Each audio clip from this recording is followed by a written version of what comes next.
Greetings. Well, the good news is that Donald Trump did not bomb a whole civilization back to the Stone Ages Bars last on the week. floor. Okay, as he said he was going to do, which many experts have said Mhm. constituted a A war genocidal crime. statement, a Mhm, war mhm, crime. mhm, mhm. So thank goodness.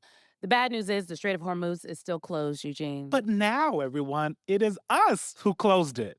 Why are we blockading the strait while one of our ceasefire demands is that it opens? So first it was Iran. Now we're blockading it because that makes sense. And is it a real blockade or not? We're going to get into it. Lots And of I mean, how are questions. we keeping the ships from going out? Their mines apparently in the Strait of All up and down Hormuz. the strait. The gas is up. There's a lot of questions, okay?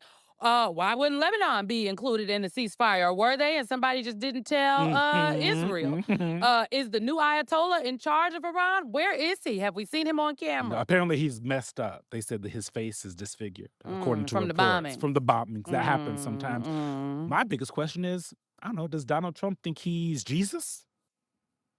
For Mhm, people mhm, that maybe mhm, missed mhm, it, the mhm. president There posted it an AI is. image of himself healing, okay? Someone that is sick, okay? You can make your own inferences about who that looks like. And this happened on Sunday night. And then he took it down Monday morning. There was lots of consternation about this entire thing. We are going to get into it. There was issues in right-wing circles, there were issues in Mhm. Catholic circles, there were issues in non-Catholic circles, there was issues in my circles. Mhm. Okay. Mine, yes. Trump said a lot of different things about it. We're going to get into it. We're going to play the sound. But I just want to point out whatever is going on spiritually with the president, here's the reality. It costs $5.89 to buy a gallon of regular gas in California. That's Uh-huh. crazy. It's very expensive. $4.61 in Chi-Town, $3.84 in Atlanta. And for those of you in Omaha, Shout Nebraska, out to the one. $3.54. It's crazy. Now that's unleaded. That's the regular gas. And you know how much premium costs in DC this week? She knows. It was 5.23, and that's on the low end, depending on what gas station you go to. One of them gas stations in Maryland down the street from my lash lady, which I'm going to after this, it was definitely still The 6.19. lashes look good though, still. Oh no, these are not gonna last for my vacation, The baby. left one is Yeah, they struggling. hanging on for dear life. Okay, it's been stressful It is a lot of between the time. bombings, The the gas. gas, Donald Trump's tweets or Mhm. posts on social, my Too much. allergies, okay, my mental health. These lashes is barely holding on. I also think we should get into what Democrats should Yep. do if they win back power at all, because there's been a lot of, new wins as Mhm. of late, and the midterms are Mhm. coming up. Don't forget about the midterms, folks. And also why Coachella is looking a little dystopian this year. Terrible. And then we are going to put that to the side and welcome Cleo Yes, my Wade. girl Cleo. Cleo is a best-selling poet, longtime activist. The New York Times once called her the millennial Oprah. We love that. We need her work when this news is ridiculous. Cleo is literally a poet for the I'm times. looking for some oneness. Yes. Let's get into the news first so we can get to Cleo Wade sooner rather than later. We got to talk about the Pope, who is now having a little bit of a beef with Trump's social media Is it a beef? dependents. Is it a beef? Or is the One-sided Pope, beef. is it a beef, or is the Pope standing up for the teachings of Jesus as taught by Catholicism? Now, I'm not Catholic. No. I grew up Baptist, and I'm Uh-huh. currently AME. Shout out to Yes. AME, War Memorial, tap in. But I went to Catholic school my entire life. Yes. From kindergarten all the way up through college, okay? You give Catholic school. Just like last week, auntie was a slur, I think that was a derogatory term you just lobbed at me. You give very getting hit with the rulers and Oh then my had gosh, to. I didn't go to that kind of. You know what? I went to charm school twice. That's why I give polish. Oh, I see. I see. My It mama was sent the- me twice because it didn't take the It first didn't take time. But let's listen to Trump on Monday at the White House. Okay, about 'cause I all have this. thoughts. Yes. It wasn't depiction. It was me. I did post it, and I thought it was me as a doctor, and had to do with Red Cross as a Red Cross worker there, which we support, and only the fake news could come up with that one. So I just heard about it, and I said, how did they come up with that? It's supposed to be me as a doctor, making people better, and I do make people better. I make people a lot better. What the- doctor the looks tea like is, that? My Jesus is a healer. Okay. Okay, so he's a healer. Okay, Jehovah Jireh, my provider. So he think he's slick. I want to know who were. No, he thinks we're stupid. Well, yes, That's what he thinks we're He thinks we are stupid. stupid. I want to know what the conversation was in the Oval Office with the president before he walked out there to give us this bullshit. That was crazy. Here's the timeline for people who are wondering. Okay. Pete Hegseth has been invoking Jesus often in his public statements on the war. This is what he said at a Pentagon press conference last month. Now, mind you, Eugene, this is the day Yeah. after the 6 service members were killed in Operation Epic Fury. It was the day after that they were brought home. He Yeah. said this. To the American people, please pray for them. Every day, on bended knee, with your family, in your schools, in your churches, in the name of Jesus Christ. And Pope Leo, the first American pope, he's from Chi-Town, has been speaking against the war, as popes tend to do, during homilies at Sunday Mass, including on Palm Sunday in St. Peter's Square. When he said this in Italian, we're going to say it because a lot of y'all probably don't speak Italian. We don't. Brothers, How you know I don't speak Italian? do you? Say something. Buongiorno. Grazie. Quote, he says, brothers and sisters, this is our God, Jesus, King of Peace, who rejects war, whom no one can use to justify war. He does not listen to the prayers of those who wage war, but rejects them, saying, even though you make many prayers, I will not listen. Your hands are full of blood. Very specific. Now, there are people that have said that the Pope seems to be contradicting Pete Hegseth's interpretation of Jesus' word. Mm-hmm. I think the Pope was speaking directly to just what we know to be true if you have actually ever gone to a Catholic anything. And if I have to pick who is interpreting Jesus correctly, I'm Pete going with the Hegseth or the Pope. Pope. I'm going with the Pope. It's not a difficult It is question. literally. Okay, so that happened. And then this Sunday on 60 Minutes, not the Sunday that's coming up, the Sunday that just passed, Yes. they aired a segment on the Pope. And it was featuring multiple American cardinals. And this is frankly the first time Yeah. that these cardinals have sat down together for an interview. And the cardinals were saying the Iran conflict is not a just war. This is the Cardinal of Washington, D.C., Robert McElroy. Is this a just war? No. Under Catholic teaching, this is not a just war. Catholic faith teaches us there are certain prerequisites for a just war. You can't go for a variety of different aims. You have to have a focused aim, which is to restore justice and restore peace. We're seeing before us the possibility of war after war after war. The fact that there's an actual definition to what a just war is, that is the difference between what Donald Trump and Pete Hegseth are saying and what the Pope is saying. The Pope is looking at a literal definition of what a just war is. The Pope was looking at all of his teachings, Right. okay? He wasn't just It picked wasn't an out of accident, nowhere. It wasn't an yeah. accident. Yeah, He yeah. knows what he's doing. Okay, so about 90 minutes later, Trump posts this giant paragraph on Truth Social because he has nothing better to Good do. Lord. This is part of what he says. Pope Leo is weak on crime and terrible for foreign policy. I don't want a pope who thinks it's okay for Iran to have a nuclear weapon, and I don't want a pope who criticizes the president of the United States because I'm doing exactly what I was elected in a landslide to do, setting record low numbers in crime and creating the greatest stock market in history. First of all, the Pope ain't never advocate for a nuclear Iran. The Yeah, Pope said no. none of that. But he- The Pope talked about peace and a just war, and Donald Trump, like a hit dog, hollered. Loudly, very loud. So the Pope was on a flight on Monday morning. Listen to what he had to say. I have no fear of neither the Trump administration nor speaking out loudly about the message of the gospel. And that's what I believe I am called to do, what the church is called to do. We're not politicians. We're not looking to make foreign policy, as he calls it, with the same perspective that he might understand it. But I do believe that the message of the gospel, blessed are the peacemakers, is a message that the world needs to hear today. Blessed are the peacemakers, for they shall inherit the kingdom of heaven. I went Okay. to all the Bible studies and I was paying attention in theology class. By Monday night, the Vice President of the United States of America had weighed in. Apparently, he was sent out on Fox. To some cleanup or something. Been there on a cleanup crew in the Vice President's team. Not on this one, but I've been there. This is the cleanup on aisle 7 that the Vice President had to do, saying everybody missed the point, apparently. It really caused a kerfuffle, Mr. Vice President. I'm just wondering what you make of all of this and whether it's what you think of this back and forth with the church. Well, first of all, Brett, I think the president was posting a joke, and of course he took it down because he recognized that a lot of people weren't understanding his humor in that case.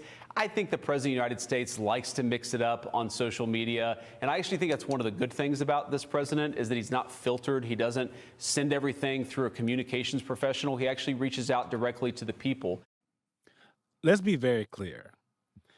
There is nothing funny about trying to use God, the word of God, as an excuse to go to war. So that's one. There is nothing Christian about idolatry. There's nothing Clock it, Christian Eugene. Clock it, about putting Eugene. yourself in the cloth looking like Jesus, And that's not a a damn classic, doctor. That's a classic Jesus depiction. Everybody okay? know that He got the outfit. red scarf, Okay, come on the now. white robe. That Come is on now. Jesus. Laying hands. That's what he was doing. So don't pretend, look at the picture. Don't pretend like we're stupid because folks realized what it was. And whether or not the president himself posted it. No, but the president. Or- Nope, the president said he posted it. Exactly. He done already took credit for it. And then he took it down because this thing, if it was such a joke, they'd leave it. But the reason that they took it down was because it really pissed off folks on the right who are Christian, who say they're Christian. And even for some of them, they're like, this is a little bit too far. I'm not going nowhere. I will support him forever, apparently, because that's what they do. That is what they've continued to do. But they spoke out against it. It didn't cause just like a kerfuffle with the media or the left, and Democrats said it. Largely, it was Christians and Republicans on the right. I think the reason everybody is really so mad about it is because he's so bold about it. This Yeah. idea that Yep. Trump is divinely touched by God. There's always been this thread of Christian nationalism. Trump is I've been divinely here. I've been chosen. chosen. Yeah. And supporters, if you go to Trump rallies, Well, this was late in 2022, Eugene. This is right after Trump announced he would run for president for a second time. Do you think this should be a Christian country? Oh, I do. I do. We were founded on God, and Democrats are taking them away, taking them out of the school. We founded America on God. Why would you try to destroy that and take it out of the schools and try to teach our children something That's what I mean about separation of church and state. it shouldn't be, though. now see, this Open up is at civics. this Open is up open civics. up the schools. Where's the open the floodgate? let them in. This is from the Young Turks. They went and talked to some folks. This has been a part on the right for a long time, but it's grown over and over. And Donald Trump has been a part of that growing, which is interesting because when I think of Donald Trump and Christianity, I think of that moment when he's standing outside of the church. After they cleared his path with tear gas, protesters, he'd go out and take a photo op in front of a historic church. And then Okay. he puts it up, and they say, the reporter says, "President, is that your Bible?" He says, "It's a Bible." So I just feel like that tells you a lot about how much work he does when it comes to that. But the president of the United States has used and continues to use Christianity to make excuses for a lot of things. And frankly, there are a lot of white evangelicals that I've talked to. This has been a part of Trumpism from the No, beginning. from the though. very From beginning. the beginning. They know that Donald Trump, the kinds of things he does, the way he operates, isn't exactly always in line with the teachings of the Bible. And they have also made a bet, to be clear, white evangelicals have made a bet that, there are things we have wanted, and Donald Trump seems like the way to do that. Tim Alberta from The Atlantic wrote an entire book about this. He writes about this all the time. He is a former white evangelical family in the Midwest, and it is so key to understanding Trumpism and this moment in time between him and his one-sided beef with the Pope. And we just can never allow ourselves to be surprised. I will continue to be Shocked. outraged and shocked by the extraordinary so it does not become ordinary, but lest we not act like this hasn't been a thread this Right. entire time and they have not been doing this. They laid it out in Project 2025. Yeah. Then they talk about a nuclear family. All of those things are elements of Christian nationalism, white Christian nationalism. These are white Christian nationalist evangelicals, to be very clear. These aren't like the Baptist preachers. This isn't the pastor over at Alfred Street over in Correct. Alexandria, Virginia, okay? Where they raising money to keep people from being put out, okay? Right, They raised right. $1 million to keep people from being That's amazing. what is it called? Evicted. Yes. Yes. I've seen the notices. Yes. Yes. So my grandfather was a Baptist preacher. Was he? Yes, Fun in fact. South Carolina. So you grew up Baptist, you know. Yes, and my mom's AME. So I went You to was both. sitting here like growing you up. didn't identify. No, I identify. So we go to church a lot, and especially when we go home. But growing up as a kid, Mhm. like that same reverence you're supposed to have of God and Jesus and the teachings, it just sometimes feels completely conflicting Mm-hmm. with how Donald Trump operates. Mm-hmm. And when you think about Democrats, I think one of the biggest mistakes Democrats did is they ceded religion to the right. Yeah, For that's a very true. They're long trying to claw it time, back now. they're trying, right? There's people like Raphael Warnock Mm-hmm. literally preaching Literally a in the pastor. pulpit. He leaves on Fridays because he got to go to church on Sunday. Mm-hmm. Been to the church, but like the ability to touch people, meet people where they are, like you Mm-hmm. say, the Bible studies, the barbershops, Yeah. and the beauty salons. Come on. Going to do that, it is much easier when you understand where people are coming from. And the difference between what I think Raphael Warnock, for example, does, he uses Christianity and the teachings of God to make people better on a moral level. Mm-hmm. It's not like a political thing. He separates those two things. That is not what's happening with Donald Trump and the right. No, and Some it is people a on the right. very specific brand of, when we're talking about religion, like there are Also, nuclear family. Not my family. come on, 'cause they I'm ain't- gay, they ain't if y'all talking didn't about us. You have but you're a stepmother. I Not am a your family stepmother. either, probably. Yeah, because they said I need to birth some children, Okay. and I could tell you it's empty. Yeah. There's nothing in here right now. So I'm just saying, like, truly, That it's it's empty. real. It is empty. It's empty is crazy. It is. I will just note that like his disrespect for religion is Yeah. not relegated just to Christians. Like he disrespected Muslims, he's disrespected the Jewish community.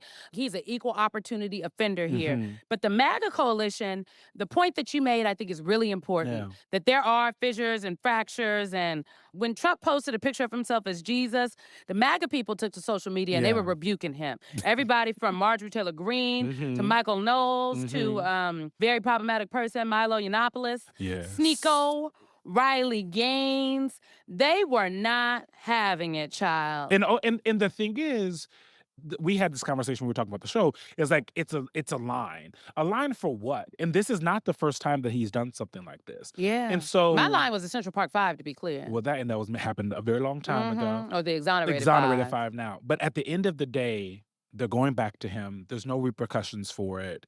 And I just imagine and know that people who are idolaters, right, going to heaven is going to be a difficult one. So that's going to be you got to talk to the man about that. We will have to speak to the man. I know we're moving luck to on. them. I know we're moving on, but the question becomes, some of these people speaking out, like who are against the war and everything, like Tucker Carlson and Candace Yeah. Owens, these are folks that were for Trump from the very beginning when everybody thought he was just a joke in 2015.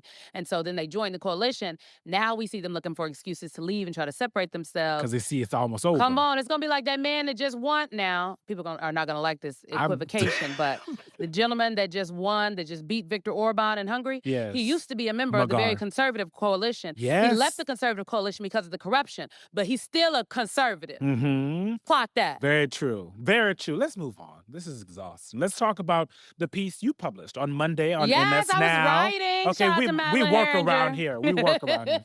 The headline is Democrats need to start planning now for return to power. I know me that pull you're my feeling piece up. look, I know you're feeling optimistic about the midterms. I have written It's not just me. no and John Thune John today Thune. is saying that literally he just told reporters Mhm. about an hour before we were recording this that they are ready, they as in Republicans in the United States Senate are ready to move on a Supreme Court nominee why would they be before the doing midterms that? for Samuel Alito if he decides to step down. Mhm. Because now they believe they have a credible fear that Democrats could take the Senate. And what's really interesting to me is that, like, the writing has been on the wall for a while, right? Mhm. Not just the excitement on the Democratic side in these different elections, special elections, but also the leadership and Mhm, having to figure out what they're actually going to do. One of the things that I wrote about months ago was, if y'all do take power, what are y'all going to do? One of the things that I heard over and over is that they can't keep promising the way they've done in the past, things that can't happen. They're not going to lean on impeachment. Now, they will talk about investigations, what those investigations look like, who should be getting investigated. But like the bills, if they don't have 60 Democrats in the Senate, they ain't passing nothing from the House and the Senate. So like there's still gonna have to be a little working with Republicans. But at the end of the day, they should tell the American people what they're going to do. They've said over and over, we're gonna try and do it. We've yet to see. there is a precedent for this. Yeah. If you go all the way back to 2006, when Democrats won big in the House and the Senate, shockingly, they were not expected to do so. They started laying the groundwork then for the work that happened during the first term of the Obama administration, the Affordable Care Act. They were only able to pass the Affordable Care Act, which wasn't easy, frankly. No. It was a Took fight. years. Yeah. It took years. Okay, it was a fight. There was a lot of compromise that had to happen, but the groundwork was laid, and they had a plan starting as early as 2006. And so my point for Democrats, I agree with you. I think as I talk to people out there, they want folks to do something Right. when it comes to the rent. Like they want to have a little bit more money at the end of the month. Like That's on all they're childcare. asking for. The American people are not asking for too much. No, they just want some help. They Yeah. just want you to do something. Yeah. And what is, and I have a project that's Okay. coming out soon Okay, that I okay. will Deep we talk tease. deep tease. I might know a little bit about Yeah. I've got a project coming out soon where I explore this whole Yeah. thing. But I think that what the American people are saying right now, and especially if they hand Democrats the keys back to the House and the Senate, they won't be looking for compromise. No. They will be looking for action. And they're looking for Democrats to use their power in a way that is effective. And my point in this piece is that Democrats aren't starting from scratch. Like, remember, I talk bad about it. Build Back Better, Yeah. okay? Well, the second part of Build Back Better was the care economy. That's Yeah. child care, that's Yep. housing. Yep. That's all the things that folks are talking about. So there are myriad Until Manchin different killed it. policies. Well, had to split Joe it. Manchin, Kristen Sinema, very Yes. problematic. So just like there was now this is not going to be comparable to the Project 2025 because they worked on that for 10 years. Right. Okay. So do Democrats need a Project 2027? Sure. Are they going to have one? No. Okay. But that should not stop the people from doing the work. Do something. Get ready to take power back because when you get it, you got to move fast and hard and go. And if And you I don't don't, agree that 2028 they is going to can't be real impeach him. raggedy. They don't want to. I know all they the, don't. All I the know they leadership I've don't. talked to, They feel like it's an unforced error. and he's not going to be removed. So the question is, So right? This is So? the question that they're trying to figure out. Is it worth the pain in their eyes of you going should through be the doing process? something in your lane, regardless of what them people in their lane is doing. My therapist told me to stay in my lane and keep your head down and hustle. Have you been okay? listening to that? Yes, I have. I have been in my lane. Okay, I let some emails go by the wayside. Y'all was trying to email me and Slack me last night. I'm like, I have a show. This is not my lane. Okay, y'all Not work it out today. without me. Not today. But seriously, Yeah. you cannot. Sure, when you're trying to get legislation passed, but the thing about the impeachment is like an accountability mechanism. Sure, is he going to be removed? Well, maybe, depending on what the Senate happens. Depends on Depending what he happens, does. we don't know. Folks never thought the Epstein files are going to be released. That's true. You know what I'm That is saying? very And so true. if this is not an impeachable offense, what the hell is? Yeah. So I understand why the people out there in the country are like, there's nothing we can do about the president. Yeah. And the reality is, no, not at this moment. You must vote. But if Democrats do get power back, I think they need to use it wisely. And so I'm not saying open up some sham investigations, but I think there's some real investigations that could be opened up. Oh, there's a lot of questions. Okay, there's a to lot be of had. questions. Yeah. And maybe you will find something that rises to the level of a high crime and misdemeanor because that is the bar for impeachment. And that also means whatever they decide it is. A high crime and a misdemeanor is not a legal term. It didn't It used is a to be political that way, term. okay? Yes. Impeachments used to be really rare up until The Clinton, no. Mr. Clinton. It was rare. They said it was a high crime and misdemeanor. I'm not going to relitigate the blue dress, No, but no. we're going to move on. We're being told to go to They said, Coachella. you're about to Go get in to trouble. Coachella. Go to Coachella. We're not going to Coachella. It's real raggedy. No, that's why what are I we not wanna talk going? to. Because Beyonce. Yes, that's the That is only the Coachella time. to have gone to, okay? And Yeah. Beachella already happened, so And I I'm won't not going be. in the desert for nobody Absolutely else. not. Only if I could helicopter in and helicopter out. Yes, the other day, she asked me, why have I never taken an Uber helicopter? A Ubercopter. I did it one time in This is Cannes, what, look, in Cannes. This I'm a is man when of I the was people. rich. Back to Coachella. It was last weekend, also this coming weekend, and with everything else going on, to me, as I'm looking at it and the amount of money people are spending, it feels very like the Capitol, the Hunger Games, like fiddling while Rome is burning. It's very, I think people should have fun. I Yes, like because fun. we often talk about the joy and like we got to laugh to keep from crying. But is that, it just like the amount of money that goes into that, it just felt off for me a little bit this time around for I some take you back to reason. that movie. You're like, which movie? Yeah, I'm terrified. The one about, now I'm blanking on the name Look of it, at but her. there was a movie, it's supposed to be about it's about journalism, really, but it's literally about the country is in a free-for-all. Elections have been canceled, and it's called Civil War. And it had mixed reviews, right? It had mixed reviews, okay? I'm understanding there were mixed reviews. But one of the plot lines is that part of the country is literally Completely engaged in this Civil ignoring War, it, and the yeah. other part, They are just on their farms in Shopping. Missouri, shopping, people going to the Yeah. movies, going to festivals. Yeah. And so I think that movie, Civil War, was actually art imitating real life. Mhm. This is what happened. There's a whole lane of people that like, Be like this, covering your eyes and your ears. it's like, oh, Yeah. they're not affected by the high gas prices. Like, they're just like, oh my God, the jet fuel to my plane costs a little more. It's like, well, wait, what's going on? So Some of the tickets were $7,000. it's crazy. I would never pay for $7,000 that. to see not Beyonce. I don't get it. Maybe Yeah, that's it I'm ain't not even the mar- Jay-Z. No, not Solange, Blue Ivy, nobody. Come on now. Not It's a nose in problematic. sight. You know who the headliners were? I heard. I don't know. It was Justin Bieber and Sabrina Carpenter, okay, and Carol G. They live First stream it Latina, on I YouTube. think, to ever do it. But the big acts go on very late when you're on the East Coast, okay, because Coachella is on the West Coast. And did I miss anybody saying anything about the war in Iran? No. Did I miss anybody saying anything about ICE? No. But I did see a lot of misinformation running rampant about the fact that They got paid. you. They did get me. They did get me. I thought that that thing about paying SZA Yeah. to show up at Coachella in case Justin Bieber didn't show up. Well. SZA posted and was like, actually, I don't know where this got started at. I'm in New York. I'm not Good coming luck to this. to all. She's I'm like, not I wish coming to everybody the this. best. I'm not coming to this.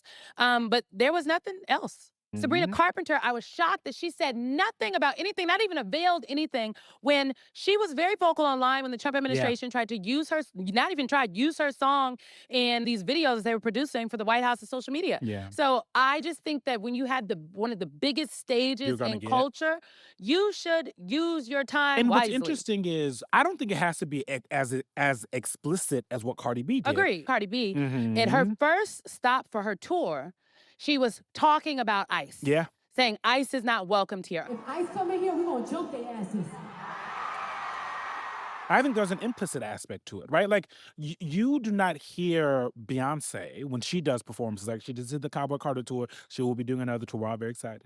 But like, she doesn't like go explicit with it all the time. But she centered America has a blackness. problem. Correct. Well, and what problem do you think it has? Come on, And Beyonce. centering blackness in the American flag. Like, it can be implicit. It can We be are a Americana metaphor, too, right? Like, it exactly. can be all of that. But the idea to do none of it is always very interesting. And again, that's why it feels very like being in the Capitals during the Hunger Games, because there's as if none of this stuff is happening. And I think you are allowed to create a world in which people feel safe, but at the same time, they're going to be leaving that world. Coachella is 2 weekends, and then everybody got to go back to work or whatever they do. I don't know how these people have all this time to go to this concert. They in the take dirt. off to go to Coachella. Oh, yes. They Oh, take off. vacation They off take of off work. vacation Yes, to I go hear to about Coachella. this. I hear I about will just note, it is not lost on me that Coachella, I mean, people think of Beyonce at Coachella. She was the first Black woman to headline Coachella. It is a festival that is not a Black people of color festival. It was thought of as a white people festival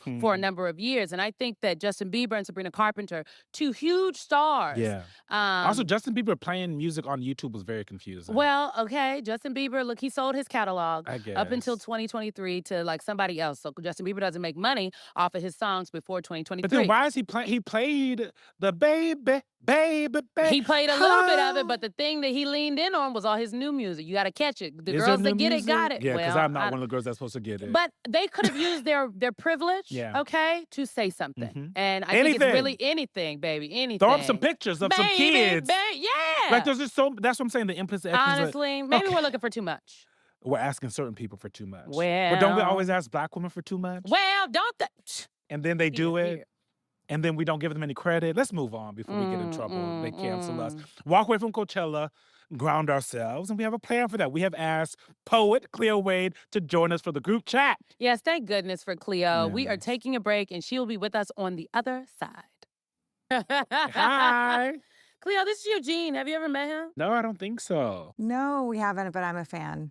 Oh, thank you. I'm a fan of yours, thanks to this one over here. Did you guys know that when I saw Don Lemon in New Orleans right after he did your show, he was like, he likes his little cocktail and he kept going like, clock it at this party. No, he Clock did. it. Yes, he He's like, did. yeah, I just clocked it.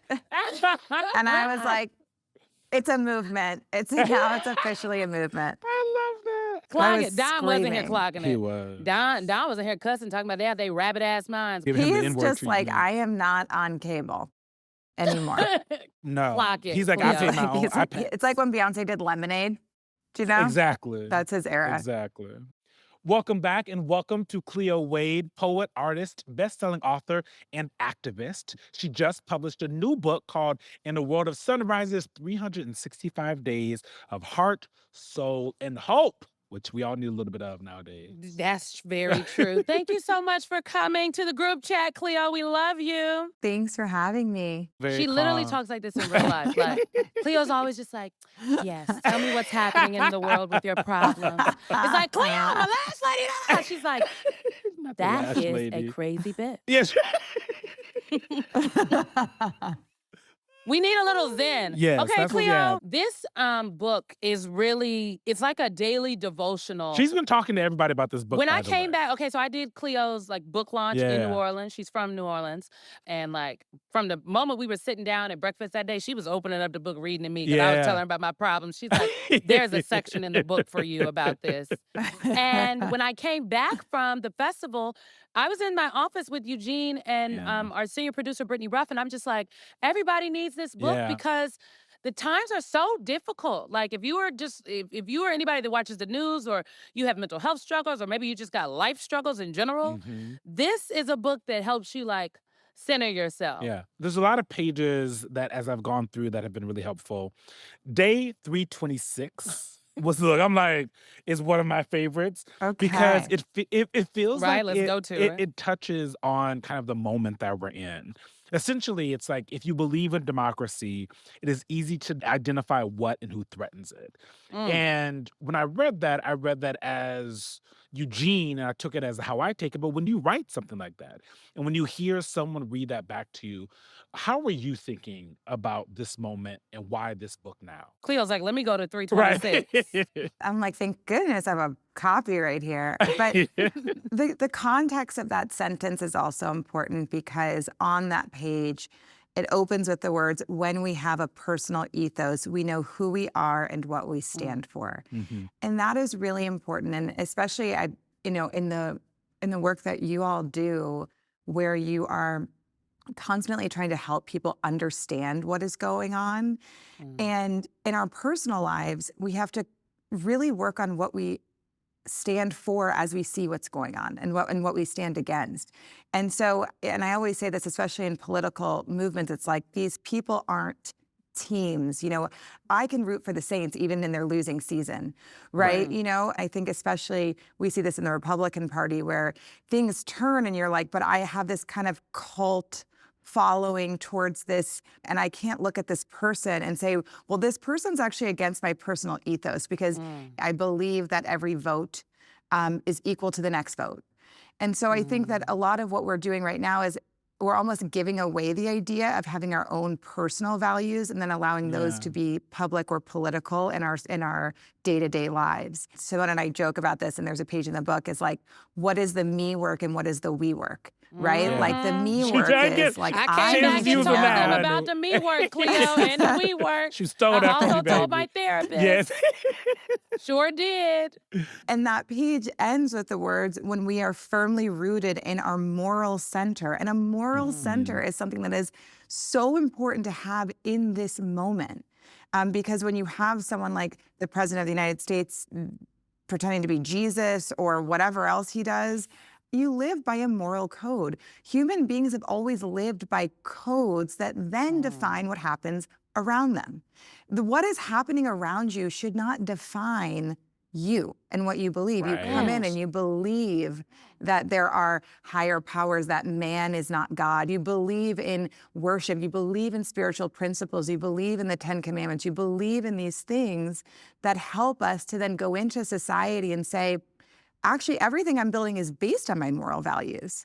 Do you know? And that's not necessarily religious values, but moral values. I believe in peace. And I think that's why when we're in these moments of strange controversy over even someone saying, the Pope, I believe in peace, that is not controversial. And our morals belong in the conversation as drivers, actually, because our morals are the closest thing Cleo. that connect our public space to our humanity. See, this Yeah, is why I that's- told you. I told you. It's crazy that it's so timely. Yeah. Right? yeah. Because we didn't who knew that the president was gonna attack the Pope this week? Right. Who knew he was gonna pretend to be Jesus? Right. Right. And that's just one example, but I just I know. Not his right? team. Not his team. Come Not the people at the White House, not the Okay. Pope, not the Lord. The Yeah, Lord the didn't Lord. know. Not on Orthodox Easter. It I know. What I love about this, and I mean, I called it a devotional because it is. And Yeah. it's like, you don't have to be a religious person to be into what Cleo is talking about. A moral center does not equate to religion. Atheists that have morals. Correct. Yeah. It's about who you are as a person. And I think in these times, as people are so stressed out, like, I was telling Cleo this the last time I saw her, the MS Now audience, the people that watch our network, these are people that say that they are very stressed. Mhm. We have I think a deal with the Calm app, Yeah. actually, for the people who watch MS Now. You can get a little code Uh, and get you a little Yeah. discount because people are stressed out. Yeah. And these times are very stressful. But in these times, I do think it's important to remember that there is more than this chaos around us. Mhm. And that's going to help us get through. Yeah. Think and about that. we are but- the go sum ahead, of go our ahead, go beliefs. ahead. That's what our communities are. Mm. It is a collection of people and their beliefs. And so when we work on, what do we believe? And there's a part of this book where I say that hope is how we keep going. The world has always been filled to the brim with beauty and tragedy. Hope reminds us that we are worth it. So when we think about what are we worth, I think we're worth democracy. I think we are worth public kindness from people that we elect. I think we are worth dignity and people who, when they are dignitaries, they are behaving appropriately and respectfully. I think we deserve for those in spaces of high visibility and leadership to be respectful to the women around them, to the people around them. I think we deserve justice for women and survivors of assault. We deserve these things, which is why we have to work on self-esteem, right? Like we have to work on even the esteem we have for our own country, because you know how you're like, you see those memes that say, this is why we can't have anything nice or whatever. And so it's Yeah. aliens probably ride by Earth and lock the windows, or like lock the doors. Correct. And so, and as much as I appreciate that joke, we are worth believing that it should be better than this. And it can be if we all join in. I hear you. And I think it was the New York Times called you the millennial Oprah. I'm here for it. I love Miss Oprah. I think folks that are hearing what you're saying they're like, oh yes, I get it. But when you are trying to match energy, right? Trying to fight fire with fire, as When they Democrats go like to low, say. you got to go toe to toe. Yeah, exactly. When you go low, maybe you go to hell. Like there's a lot of questions. And so how do you keep that kind of moral, how should someone work on keeping that moral center when they're exhausted? What they might look at as the opposition is so aggressive, is so negative, doesn't seem to have a lot of Democrats, when I talk to them, you probably think this is like, there's no place that Donald Trump won't go when he goes low. Like he just keeps going. There's no bottom, a lot of Democrats often say to me. So how does someone do the work you're saying, stay not exhausted, while also keeping their own centerness, oneness, and morality center? Well, you can't have any type of center when you're suppressing any feeling. So if you're pissed, you should be pissed and you should be angry. And anger is Come important. on, and as long as that's Cleo. anger, Yeah, okay. as long as anger doesn't turn to violence, anger is a healthy emotion. It helps us evaluate a situation, and it is often directing our moral center at what we believe is wrong. So anger is important. Frustration is important. Exhaustion as information to rest. We are only as powerful as our ability to have restoration. And emotional information is always helpful until it is weaponized. Jealousy is a helpful emotion. You can look at something and say, I want what they have, as long as it doesn't toxify into, and they shouldn't have it, they don't deserve it. That's the only time jealousy becomes unhelpful. Other than that, jealousy is divine wisdom. It is truly spirit coming through you and saying, oh my gosh, this is lighting you up. This is lighting you up. Amazing. Take it, run with it, adjust your goals. Jealousy is amazing. Anger is amazing. All of these things are important. And so Well, none of us are jealous of Donald Trump, of course, but Wow. there's probably Democrats that are. They're jealous of his ability to drive messaging, but the jealousy toxifies into like, and he shouldn't have that. And instead, if you could look at that and say, I want that. How could I have that? And that's important to me. I wonder what that strategizing could look like, do you know? And so, because that is working with very naturally flowing, clear emotional information, right? And Cleo so could have been a therapist. No, first, look, I feel like I'm in therapy right now. This Cleo is could have very been a good. therapist. I want to be very This clear. is very- Because when she said emotional information is always helpful, jealousy is helpful unless it is weaponized. That's a bar. It's very good. That's a It's gem. very good. but the point is, you cannot have center where there is no clarity. And whatever you suppress is something where you create murkiness, right? You make it hard to see clearly what's happening because you have all these things you don't want to see. And so the second part of that is honesty. You know, the hardest thing about the truth is it gets instant results. So a lot of the time we don't seek honesty, and then it becomes a value we're not personally holding. So we don't even want to give honesty because we're afraid to get it in return, right? And so we need She on to. somebody's pew. She Let me- on let me somebody's pew. Cut this out. I don't want my husband to hear She this on part. somebody's pew. Oh my goodness. Sean gonna rewind this back and be like, maybe you just need to Correct. play that part of the podcast from Cleo. Our husband's gonna be like, no, go listen to Cleo again. Did you hear what Cleo said? Oh my God. Before we let you go, I want to. There's all this. I mean, you've done a bunch of work. You're a poet. You're an activist. We were talking, Eugene and I, earlier with the team about all the different merch that you've been commissioned Fucking to do. vote.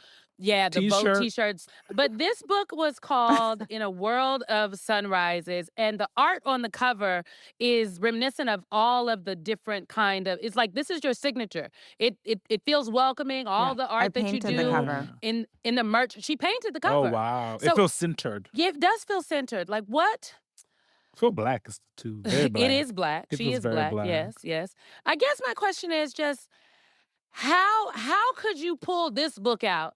How do you continue to pull the hope that you have Yeah. out into the world when so many crazy things have happened? Like Cleo lives in LA and like she was affected by the wildfires. You know what I mean? And through that time though, she still created this. Right, right. I really do live in constant witness of miracles, and I live in awe all the time. And not only and not exclusively, but I mean, Simone, even our friendship, I mean, we've been friends now for a decade, and I've seen you grow and change and be, and I've been at your wedding, and I've been with you for so many moments, and those things, like I'm so deeply in love with my friends and my family, and all of these interpersonal relationships give me such kind of like strength and hope all the time. And all of my goals are personal goals. And then I get very lucky when they turn into professional ones also. And so I think because I don't live so much in like I'm not always like, what's a transactional thing? I feel really lucky to be on this podcast today, and I get to come on because I'm Simone's friend, not because I like tried to network with her once, you know? Yeah, And so yeah. in my personal, I like go on walks outside and kind of like see the seasons change. And I am a hippie. This is where Simone's gonna be It's like giving. love, dove, glove. Yeah, but like love, dove, I'm glove. in awe. Like I was biking through New Orleans, and when you go through New Orleans, they have these ancient oak trees and it almost feels like they're like hugging above you because they're so massive and they round over you and they're so impressive, and you can't help but have so much reverence for them. And so one day I Googled how old they were, and they're like 700 years old, they're 1,000 years old. And I thought about all these trees have seen in the American South. And all the Wow. and they just sit there, and they've been through wars and devastation and bloodshed and hurricanes. Lynching. And these trees are not afraid of the next storm, and they're not even thinking about the next storm. And so That we even gon- in that, I just No, thought 'cause to I have- myself, she got my how do head I going. live in a way where like I'm not thinking about the next storm because like today the sun is out and something beautiful is happening to at least somebody in my life somewhere, and I'm grateful. There's something on day 54 where you basically talk about what happened to you is still not happening. And when I read that, what I thought about is the agency that people have in this moment right now, which is to fight back and to say to themselves and to the rest of the country, is like, this is where I am going. Okay, I'm just going to read the sentence. It says, through presence, we can release the past. This does not erase yesterday's experiences, joyful or terrible. It just acknowledges that what happened is not still happening. Sometimes we need to put it down. Letting something go is not necessarily getting rid of it, it's letting it be, right? So you can put it down so that you can focus on what is currently in front of you. And too often we are just shackled to experiences that are no longer currently happening to us. And that does not mean that they do not need tending to in some way, but they don't need to be centered if that's not helping. If it is helping to center it, center it. If it's not, put it down, know it's there, understand that there is a lot that travels with us. Grief travels with us always. Our hard times, our good times, our celebrations, gratitude, the awful stuff, the good stuff, it is coming along for the ride. It's kind of all packed in the car. So like, know that it's there and then just decide what you want to be intimate with, close to, or allowing to drive or fuel you. And that distinction is important because that helps us determine where we actually want to go so that our stuff isn't telling us where to go. We are deciding where to go. Child. Ooh, Cleo Wade, with that, we have to say a very big thank you to Cleo. We love you. Thank you and goodbye to you. Love you. We're going to take a short break, folks. Get your zen. And then we're going to start a side chat, Eugene, where I'm going to give you a little sneak peek into my cruise situation coming up. We'll be right back. I feel one now. Thank you, Cleo. Welcome back to the side It's chat. so centering. You know what? Cleo is always like that. Literally, Really? she's like the friend that's like, damn, how you so insightful? How is she? She was just born this way. Yeah. I'm convinced. I have my siblings make fun of me. We tried to do my middle sister Jade. We did a Jade is very in touch with Jade is herself. very She's in very, touch. she's very one with the earth. Exactly. And I feel she like did Jade this. is very What's this thing? insightful. Not mediation. This is like a meditating. We all had to Are you a meditate. meditator? No. We tried to meditate and I got so bored. After a minute, I'm like, she's like, this is why you have to do it. And so You need it's to refocus unfortunate. I need to refocus. Jade, Cleo, help me. Greetings. But What are you you up went to to? Ohio Oh. last weekend. Last weekend. I was in a couple places. I was also in She's very Indianapolis. busy. She bought a dress from the street. I did. Shout out to Yellow Springs. I'm trying to see if I can say like why I was in Ohio. So I was in Ohio for this For a thing. It'll be out at for some this point. thing I went to go Yeah. see with some people. And one of the people at the thing was like Dave Chappelle, Yeah. because he lives in Ohio. He lives in He like bought a city or yeah, something? well, a town? he's from this town Yeah. in Yellow Springs. He's from DC, but he's also he spent time in Yellow Springs because his Yeah. father taught at Antioch College, Okay, which is yeah. like literally right in the middle of Yellow Springs. I drove past it, and sitting there listening to Dave Chappelle, I was just like, wow, Dave Chappelle is so good. It wasn't a comedy setup thing. It was more like a conversation thing. An interview. And I'm not commenting. But I just sitting there, I was just like, damn, Dave Chappelle is like very insightful. And I think all the things he went through, particularly when he lost it all, lost it all is relative. Yeah, he still 'cause he's had lots some of stuff. money, yeah. But what he went through, I think, had made him even more insightful. Because I don't know if now he really felt like an elevated black man when I was sitting there listening to him. Well, he's also older too. Like Yeah. but I will say, And a father. yes, He shouted out his wife a lot. smart. Yes. The Chappelle Show was very funny. I find some of his things interesting, but I think Do you think Dave Chappelle is funny? I do think Dave Chappelle is funny. I do also think that Dave Chappelle punches down too much. Like I think I don't know if obsession is the right word, but like he focuses a lot on trans people, for example. And I am one of those people that thinks you can make fun of most things, but the question is why? Why that thing? So I think that is the question I would have for him. So I'd be interested to see when this conversation comes out. I imagine that did not come up. It did not. Well, no, he spoke proactively about his clashes with different folks. Oh, interesting. He really did. And so honestly, it was a really great conversation. I was sitting next to, our good friend DeRay Yes, McKesson yes. and our friend Maud. Yes. And it was so crazy. Black Princess, Yes, African the Princess African Maud. Princess Maud. Shout out to Maud Okra Hunter, Black Beauty Roster.